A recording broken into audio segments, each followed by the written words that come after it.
All right, the rapper folks love to hate. Tekashi 6ix9ine finds himself right back in jail yet again. He's one of them dudes who, just can't seem to stay out. Just like going back to jail. I really don't get it, but it's crazy because of all places, he's actually detained in the same detention facility as Diddy. So who knows? We might have a little music collab, right? Bad boy 6ix9ine type deal. Take that, take that.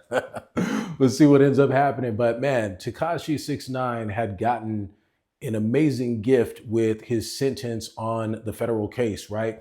We all know he was facing up to life in prison on conspiracy to commit murder, armed robbery, a string of real gangster type stuff offenses. He was associating with those 9 trade dudes and ended up getting caught up. So we all know how that story ended. He ended up becoming a government's witness and testified at trial against his former boys and only ended up getting 2 years in prison, right? And that's where all the snitch 9 comments and things like that started coming out, rat and all of that. But he got 2 years, right? If you're facing life in prison and you end up getting 2 years, that's definitely a gift. And not only that, but he got out early because it was COVID and he had asthma issues. So, with those complications, they ended up letting him out early. So he didn't even have to do all of his time.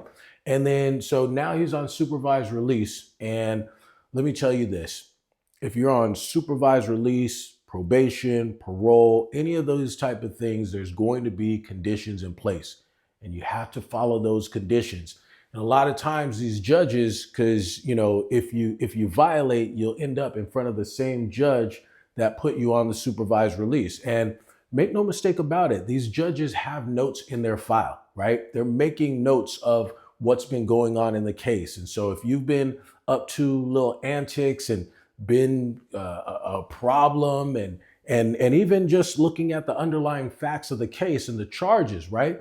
Sometimes judges will be offended by what you ended up pleading guilty to or what you were found guilty of at trial. And they make note of that. And so when you mess up, they can really hit you with the hammer. And a lot of times I'll tell clients, if you have a PO, you need to do everything they tell you to do, right? They tell you jump, what's the answer? You say how high.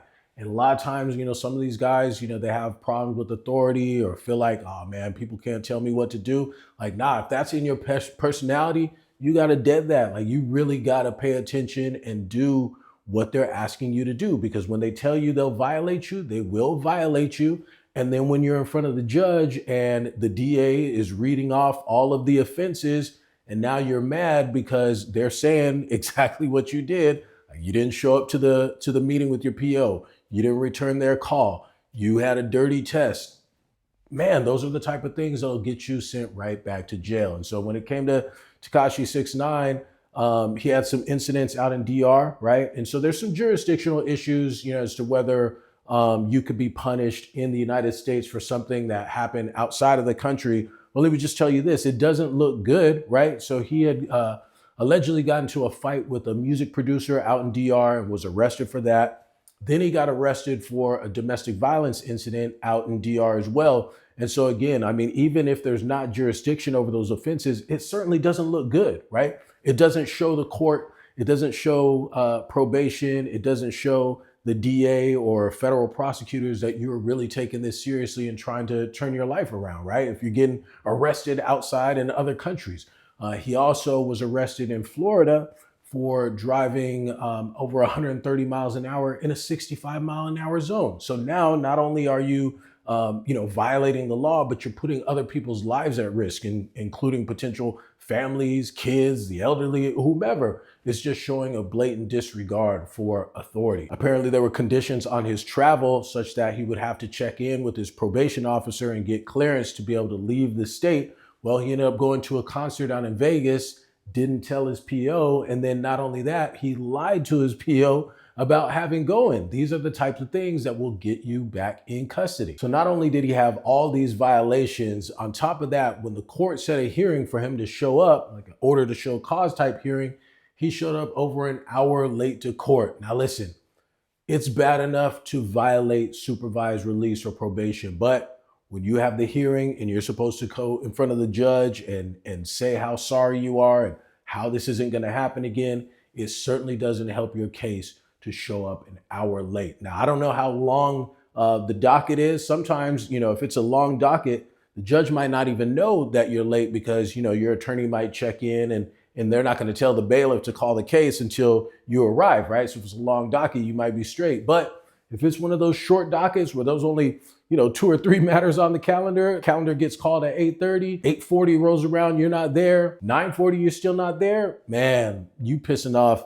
the judge, the court clerk, the deputies, the court reporter. Basically everybody in there is upset that you are late. And sometimes they'll say, hey, we're not going to wait around.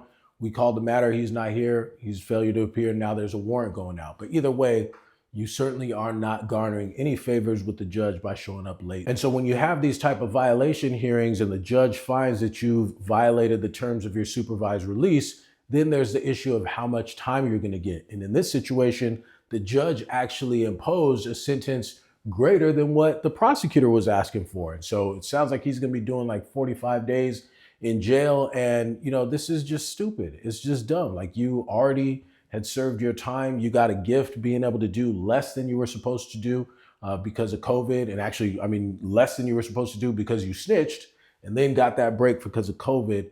Now, like, when you're on supervised release, all you got to do is keep your nose clean. Just don't mess up. He also had a couple of failure to comply with testing. Like, man, you need to show up to your drug test. You need to be where your PO directs you to be. If you have other conditions, you got to abide by them. If you don't, you're going to be just like Tekashi 6ix9ine in custody. That's it for this one. If you got something out of it, show me some love, hit the like button. Make sure you subscribe to the channel, turn on those notifications so you never miss a new video when it drops. As always, I want to thank you so much for watching, and until next time, peace.